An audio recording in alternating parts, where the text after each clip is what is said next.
കോഴിക്കോട് നിർത്തിയിട്ട ട്രെയിനിന് മുകളിൽ കയറി റീൽസ് ചിത്രീകരിക്കുന്നതിനിടെ 18-കാരന് ഷോക്കേറ്റു. പയ്യോളി അയനിക്കാട് സ്വദേശി സിനാനാണ് 90%-ലധികം പൊള്ളലേറ്റത്.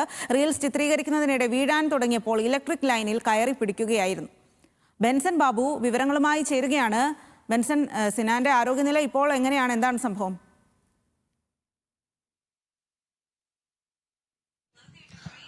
സ്വാതി, ഇന്ന് പുലർച്ചെ ആണ് ഇത്തരത്തിലൊരു സംഭവം ഉണ്ടായത്. കോഴിക്കോട് തിക്കോടിക്ക് സമീപം വെച്ചിട്ട് നിർത്തിയിട്ട ഗുഡ്സ് ട്രെയിനിന് മുകളിൽ കയറി വിദ്യാർത്ഥികൾ റീൽസ് ചിത്രീകരിക്കുകയായിരുന്നു. അതിനിടെ ഈ സിനാൻ ട്രെയിനിന് മുകളിൽ കയറി സെൽഫി എടുക്കാൻ ശ്രമിക്കുമ്പോൾ വീഴാൻ തുടങ്ങുന്നു. അങ്ങനെ പെട്ടെന്ന് വീഴാൻ തുടങ്ങുമ്പോൾ ട്രെയിനിന് മുകളിലുണ്ടായിരുന്ന ഇലക്ട്രിക് കമ്പിയിൽ കയറി പിടിക്കുകയായിരുന്നു. അപ്പോൾ ഗുരുതരമായി പരിക്കേറ്റ് ഉടനെ തന്നെ കൊയിലാണ്ടി താലൂക്ക് ആശുപത്രിയിൽ പ്രവേശിപ്പിച്ചു. പക്ഷേ ആരോഗ്യനില ഗുരുതരമായതിനെ തുടർന്ന് കോഴിക്കോട് മെഡിക്കൽ കോളേജ് ആശുപത്രിയിലേക്ക് സിനാനെ മാറ്റുകയായിരുന്നു. 18 വയസ്സ് മാത്രമുള്ള വിദ്യാർത്ഥിയാണ്. ഇപ്പോൾ കോഴിക്കോട് മെഡിക്കൽ കോളേജ് ആശുപത്രിയിൽ ചികിത്സയിലാണ് ഉള്ളത്. അതീവ ഗുരുതരമായി തന്നെ പൊള്ളലേറ്റിട്ടുണ്ട് എന്നതാണ് ആശുപത്രി അധികൃതരിൽ നിന്ന് നമുക്ക് മനസ്സിലാക്കാൻ സാധിക്കുന്നത്. സിനാനും സുഹൃത്തുക്കളും ചേർന്നായിരുന്നു ഇവിടേക്ക് എത്തിയത് എന്നുള്ളതാണ് പ്രദേശവാസികളായിട്ടുള്ള ആളുകൾ പറയുന്നത്. ഈ ഷോക്കേറ്റ് ഉടനെ തന്നെ സിനാന്റെ കൂടെ ഉണ്ടായിരുന്ന മറ്റ് സുഹൃത്തുക്കൾ ഒച്ച വെച്ച് ആളെ കൂട്ടുകയും മറ്റാളുകൾ എത്തുകയും പ്രദേശവാസികളായിട്ടുള്ള ആളുകൾ എത്തുകയും തുടർന്ന് ആശുപത്രിയിലേക്ക് മാറ്റുകയുമായിരുന്നു. സൂചിപ്പിച്ചതുപോലെ അതീവ ഗുരുതരമായി തന്നെ ഈ യുവാവിന് പൊള്ളലേറ്റിട്ടുണ്ട് എന്നുള്ളതാണ് ആശുപത്രിയിൽ നിന്നും അറിയാൻ സാധിക്കുന്നത്.